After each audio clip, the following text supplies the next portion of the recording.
조갑제 TV 시청자 여러분, 7월 17일 오후 2시 58분입니다. 오늘은 뜻깊은 제헌절 70주년이 되는 날입니다. 1948년 7월 17일 70년 전에 국회의사당에서 대한민국 헌법을 공포하는 연설을 한 사람은 이승만 국회의장이었습니다. 나중에 이분이 헌법에 따라 대통령으로 국회에서 선출이 됩니다. 이 연설에서 이 대통령은 이렇게 말합니다. 일반 남녀가 각각 이 헌법에 대한 자기 직책을 다함으로써 자기도 법을 위반하지 않으려니와 남들도 법을 위반하는 사람이 없도록 노력할진대 우리 전민족뿐만 아니라 우리 후세 자손이 같은 자유 복리를 누릴 것이니 이날 이때 우리가 여기서 행하는 일이 영원한 기념일이 될 것을 증명하며 이때 우리가 한 번 더 이북 동포에게 눈물로 고하고자 하는 바는 아무리 아프고 쓰라린 중이라도 좀 더 인내해서 하루바삐 기회를 얻어서 남북이 동일한 공작으로 이 헌법의 보호를 동일히 받으며 이 헌법에 대한 직책을 우리가 다 같이 분담해서 자유활동의 부강정진을 같이 누리도록 되기를 간절히 바라며 축도합니다. 이게 상당히 오래된 투의 문장입니다. 요지는 법은 나도 지켜야지만 남도 지키도록 해야 한다. 서로 같이 지켜야 한다. 공동체를 유지하기 위한 규범이 법이다. 그 다음에 북한도 우리 헌법이 보장되는 그런 자유를 누리기를 기원한다. 그렇게 되면은 자유롭게 활동해 가지고 부강한 나라를 만들 수 있을 것이다. 이런 요지입니다. 이승만 대통령은 자유를 아주 경제적으로 해석하기도 했습니다. 사람에게 자유를 주면은 그 사회가 활기를 찾게 되고 생산을 많이 하게 되어서 부국 강병을 이룰 수 있다. 즉 나라가 부자가 되고 강력한 군대를 가질 수 있다 라고 생각을 했습니다. 그만큼 자유라는 이 말을 정치적으로만 해석한 것이 아니라 문명사적으로 또 경제적으로 정확하게 해석을 했습니다. 오늘 제헌절 70주년을 맞아서 이 헌법의 의미, 헌법이 탄생한 의미를 되새겨 보는데 여기 좋은 책이 하나 있습니다. 우리 헌법의 탄생이란 책이 있습니다. 서예문집에서 2006년에 나왔습니다. 이영록 조선대학교 교수가 썼는데 이분이 헌법 제정의 의의를 이렇게 정리했습니다. 그러나 첫 술에 배부를 수 있으랴 아무리 외견적 입헌주의라 할지라도 놀라운 점은 입헌주의를 표방하고 있는 한 그 실질화의 과정은 피할 수 없었다는 사실이다. 정신 자체를 말살하지 않는 한 정신이 현실에 미치는 영향을 피할 수 없는 법이다. 많은 우여곡절을 거치면서도 과연 우리의 입헌주의는 내실을 다져가고 있는 중이 아닌가. 입헌주의가 거의 가사 상태에 빠진 듯 하다가도 다시 놀라운 복원력을 발휘해온 것이 우리 헌정사가 아니었던가. 그런 점에서 입헌주의를 향한 결단 그 자체가 갖는 역사적 의의가 결함 때문에 과소평가되어서는 안 될 것이다. 우리 헌법의 제정은 입헌주의의 불안한 아니 매우 결함 많은 출발이기는 하였지만 확실히 출발은 출발이었던 것이다. 즉 우리가 헌법을 만들었을 때는 대한민국 국민들 중에 민주주의를 아는 사람은 있었지만 민주주의를 실천해 본 사람은 한 사람도 없었습니다. 그러나 우리는 좋은 헌법을 만들었어요. 그리고 이 헌법대로 나라를 만들고 운영하기로 약속을 했습니다. 그러나 그대로 되지 않죠. 절대로 불가능하죠. 현실과 종이는 다른 것입니다. 그래서 그 뒤에 여러 가지 우여곡절이 있었습니다. 헌법이 무시되기도 하고 헌법이 무너지기도 하고 그런데 헌법은 죽지 않았습니다. 헌법은 계속 그 정신적 영향력을 유지하면서 죽었다가도 살아났습니다. 그리하여 오늘 대한민국은 가장 최고 규범이 대통령의 말이 아니고 헌법입니다. 북한에는 노동당 규약 위에 수령의 교시라는 게 있습니다. 이게 가장 높은 규범입니다. 그러나 대한민국은 대통령도 헌법에 복종해야 되는 것입니다. 쉽게 말하면 이거죠. 준비기간도 없이 103조의 헌법이 적힌 종이 하나를 달랑 들고 시작한 것이 대한민국의 민주주의 역사였다는 이야기입니다. 그동안 연습도 하고 연극도 하고 또 실천도 해갔습니다.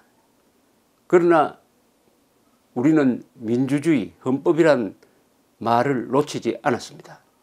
그리하여 민주주의가 서서히 뿌리를 내리게 되었습니다.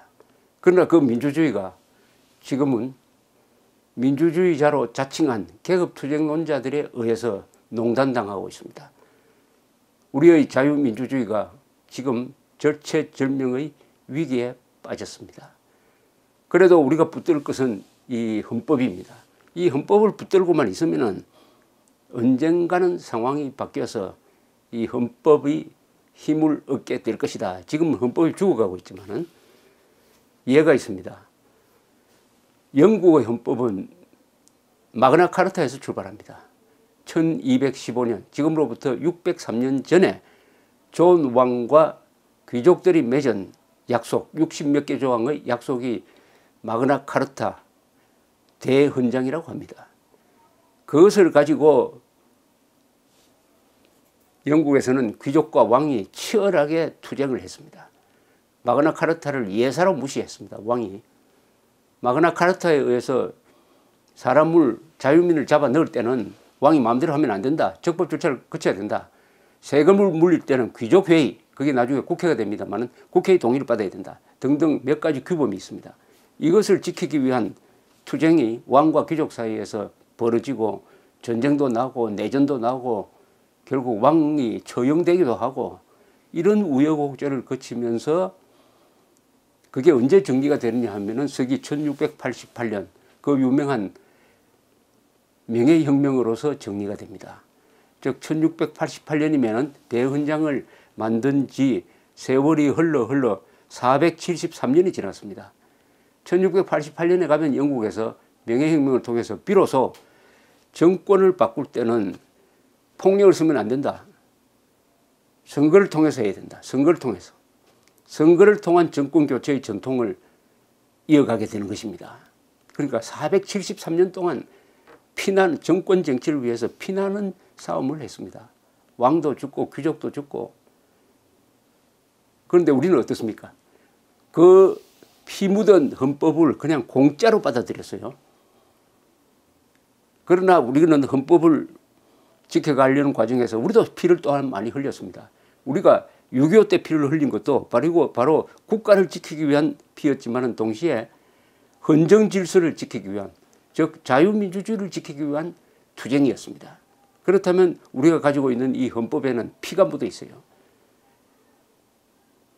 지금 아무리 선동 세력과 계급투쟁론자들이 국민을 속이고 하더라도 우리는 헌법만 부여안고 있으면은 반드시 좋은 세상을 만들어낼 수가 있다. 뭐 이런 뜻이 되겠습니다. 이왕 이 헌법 이야기가 나왔으니까 이 헌법 중에서 제일 중요한 부분을 설명을 드리면서, 헌법을 다 읽어보신 분들은 안 계실 테니까 우리가 국가를 지키는데 꼭 필요한 부분 몇 가지를 소개를 하겠습니다. 제1조, 대한민국은 민주공화국이다.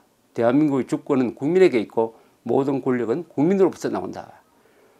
그러니까 수령과 당이 주권을 쥔 북한식 공산주의는 헌법의 적이라는 뜻입니다. 그리고 민중이라든지 민족이라는 이름으로 이 국민 주권론을 부정해서도 안 된다는 이야기입니다. 또 대한민국은 민주공화국이라고 했으니까 영토가 어디냐가 중요한데 헌법 제3조 대한민국의 영토는 한반도와 그 부속도서로 한다고 선언했습니다. 따라서 대한민국 영토인 북한 지역을 불법 점거한 김정은 정권은 반국가단체가 되는 것입니다. 대한민국만이 한반도의 유일한 합법국가입니다. 헌법 제3조가 그렇습니다. 제4조, 그렇다면 북한 지역을 어떻게 할 것이냐. 4조가 명령을 합니다. 대한민국은 통일을 지향하며 자유민주적 기본질서에 입각한 평화적 통일정책을 수립하고 이를 추진한다. 즉 평화적 방법으로 자유통일하여 한반도 전체를 민주공화국으로 만들어야 한다는 게 국가의지이고 어떻게 보면 국민과의 약속입니다. 즉 김정은 정권을 제거하고 북한 주민을 노예 상태에서 해방시키는 것, 이것이 헌법 1조, 3조, 4조가 공동으로 국민들에게 내린 명령이기도 하고 국민과 국가의 약속입니다. 이 약속을 지킬 생각이 없으면 대한민국을 탈퇴해가지고 다른 나라 국적을 취득하면 됩니다. 자, 헌법 제5조가 중요합니다. 군대에 대한 규정입니다. 대한민국은 국제평화 유지에 노력하고 침략적 전쟁을 부인한다. 2.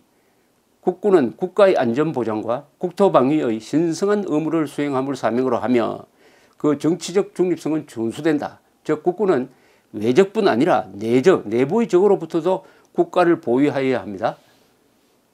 정치적으로 중립하라는 말은 특정 정당 편을 들어서는 안 된다는 뜻입니다.